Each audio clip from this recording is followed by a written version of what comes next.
What's up, y'all? It's Tisha Tuesday, and y'all already know what time it is. This is for my ladies and gentlemen, okay?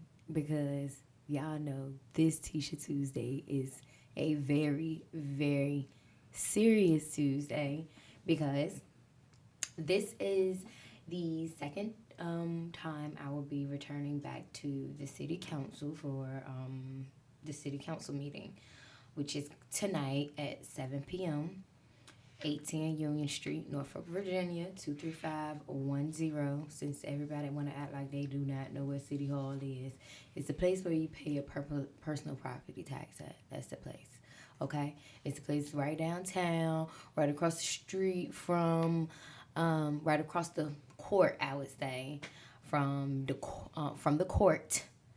And 811 is right there, y'all. It's right there. Since a lot of people don't know where it's at, you want to know? Listen, I want to say something.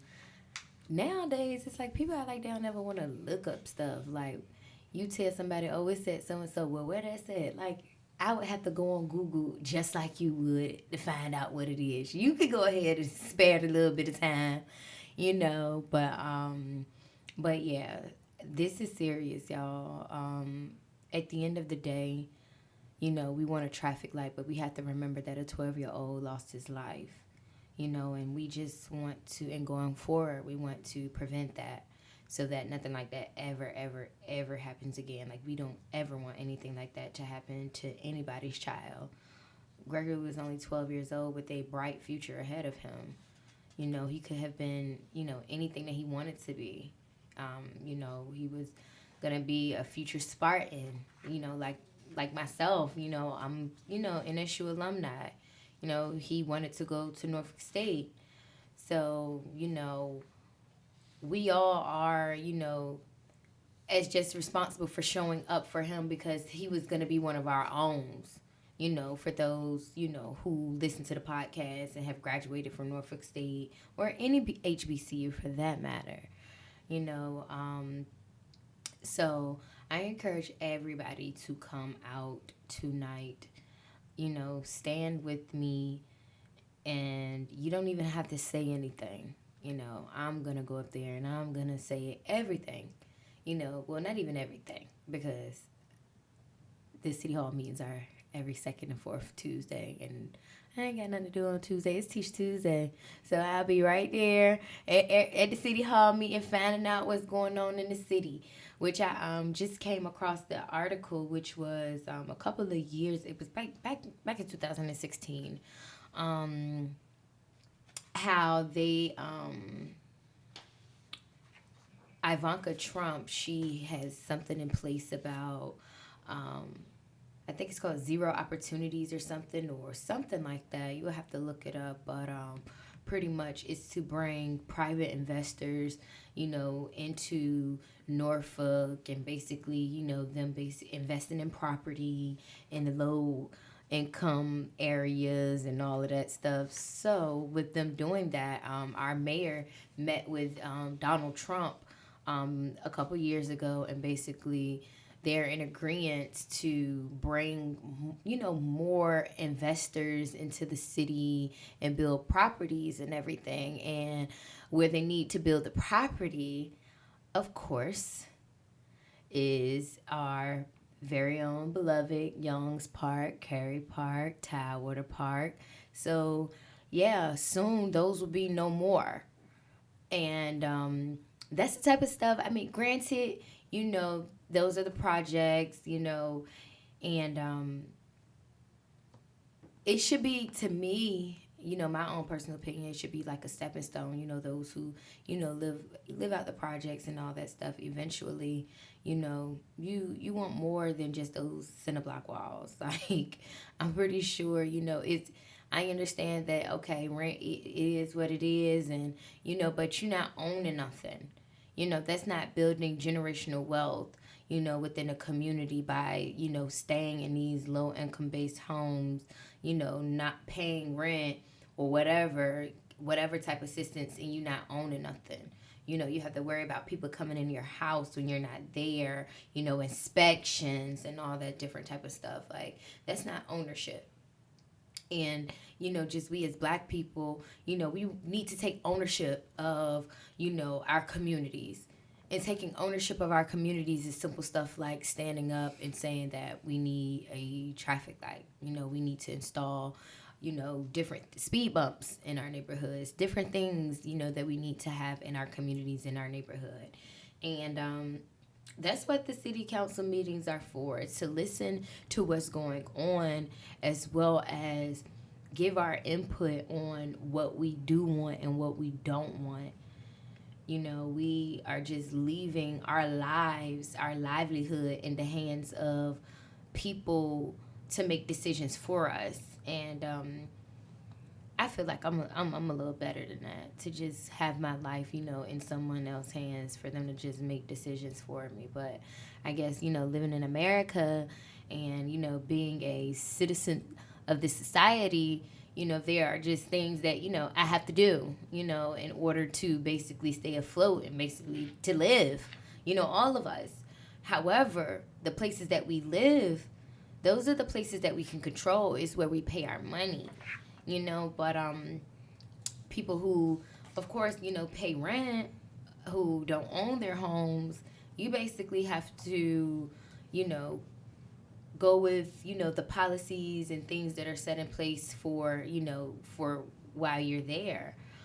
But at the end of the day, as again, being citizens and residents of the city of Norfolk, it's important that we start standing up and saying, we're against this and we're for this and we need this. Because people talk so much about how they love their city and rep their city and all that stuff, but what are you doing for your city? Like, what are you really doing? We get people who market clothing brands and, they from here and repping a city and all of that stuff or whatever, but what are you really doing? And one person who I really, really admire, which is my baby, Jasmine, Jimmy, Miss Virgin Grooves herself, that's the person who puts on for her city. She has different events. She bring awareness to the LGBTQ. I don't want to forget that. I ain't trying to leave nobody out. Where for one of her events, she worked with, I believe it was Life Center in Park Place, where she did free AIDS testing so you could know your status. She takes donations, received donations for, hurricane victims in Puerto Rico, and she raised funds for, I can't remember the little boy's name, but she raised money and raised awareness for, his disease that he had. And, and it's an honor to attend events like that. Definitely from people who I've worked with and who I admire. Me and Jasmine met at Hooters when we used to work there, and I would just always tell her, like, I just know you're going to be great. Whatever you do, just do it, because, she just has that heart. And that's who put on, for the city of Norfolk. And I definitely respect her. And she even came out on the 25th when I had my first City Hall meeting. Excuse me. That's how I got that footage. So if she wasn't there, I wouldn't even had that footage. So thank you so much, girl. I love you so much for that. Like, I love your soul. This is for my ladies, all right? So, we have to understand that we have to still encourage and uplift and motivate and, give that support and that praise to, our women. Because a lot of women are stepping up. A lot of women, they are definitely stepping up and, saying what they want, what we don't want, what we need, and, what we don't need.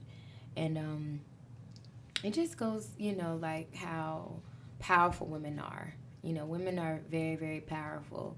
And I know even, myself, I'm very powerful. Like, I know I have a voice, that is meant to be heard. I know I have a voice, that can get a message across. And that's just what I want to do. I just want to use my voice, just use what God gave me to make change in my neighborhood. People want to go off and go to different places, go to different cities and states, and once they get there, they doing everything. Why couldn't you have done any of that, at home? But I get it. But, sometimes it can be the support. I definitely feel that, when I first started, the whole petition for Gregory to get the installation of the traffic light, everybody, yeah, go, yeah, don't give up, do it, and all that stuff or whatever. And keep that same energy. I still need that, because it be days where it's just like people don't care for real. They don't want to see no traffic light up. I still be looking at the petition. There's only 2,700 names up there, and it's been shared and passed around so many times. It should be more than that. It should be way more than that. But then it could be just something maybe that I'm not doing. But again, I'm only one person. And there's a lot of people, when I told them that I'm doing this petition, for a traffic light, and everybody's like, oh, something should have been done. And now, yeah, all right, well, I'm doing it, and I need your help. And I'm telling you that I need your help. But, I don't know if I can make it, or I don't know if I can be there, or I got this to do. And all right, cool. Because for me, I really don't like asking for help. Like, I feel like I can do it. Like, don't even worry about it. Cause the moment I ask somebody to do something, they be like, well, don't even worry about it. I got it. No worries. I got it. Like, I got it. Don't worry. I got it. No, really, I got it.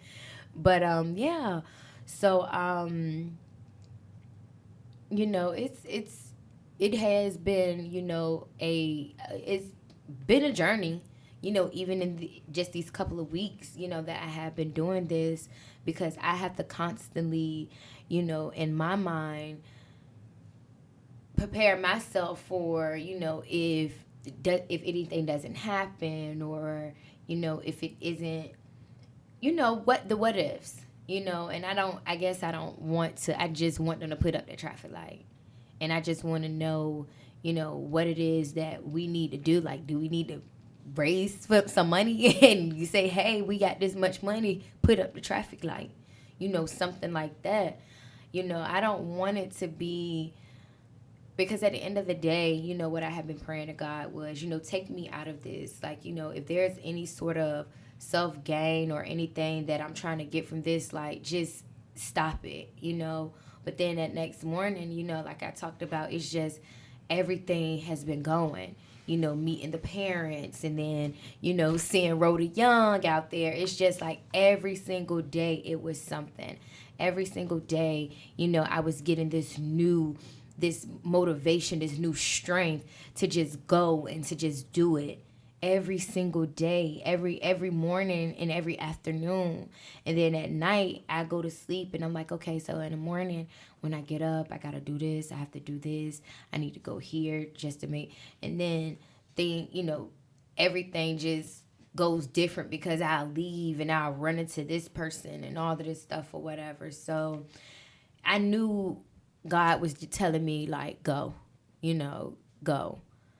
And, every time that I feel like a little bit discouraged, like, people don't care.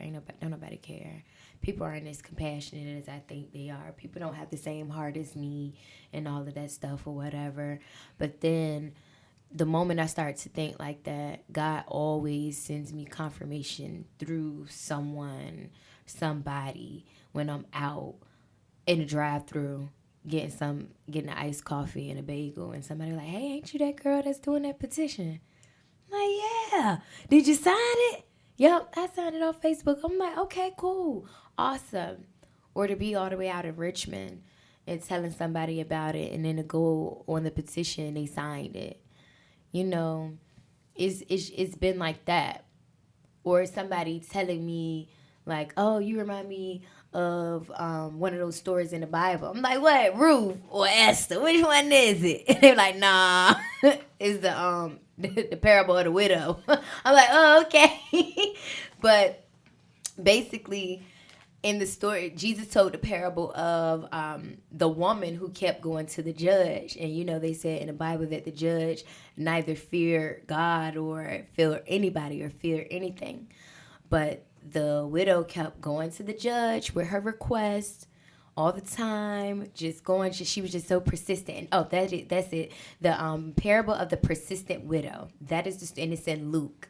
And thank you, Orlando, for giving me that. So shout out to Orlando for telling me that I reminded him of a story in the Bible. Thank you. But yeah, so she kept going to the judge with her request and all that stuff. And, he finally was like, because I'm a man that neither fears God or anything, I'm going to go ahead and grant your request so that you can basically just leave me alone. That's all I want them to do. Put the traffic light up so I can leave y'all alone. Because I already told y'all, I already said on my Instagram, I'm not running for nothing. I just, right now, at least right now, I can't see myself running for anything. Like, I really can't, just because of the simple fact that, again, people aren't as compassionate as they once were. I feel like as a society, we used to be compassionate. When we would see things happening, we would be compassionate. But what I also have come to the conclusion is we're compassionate about things that are happening in other cities.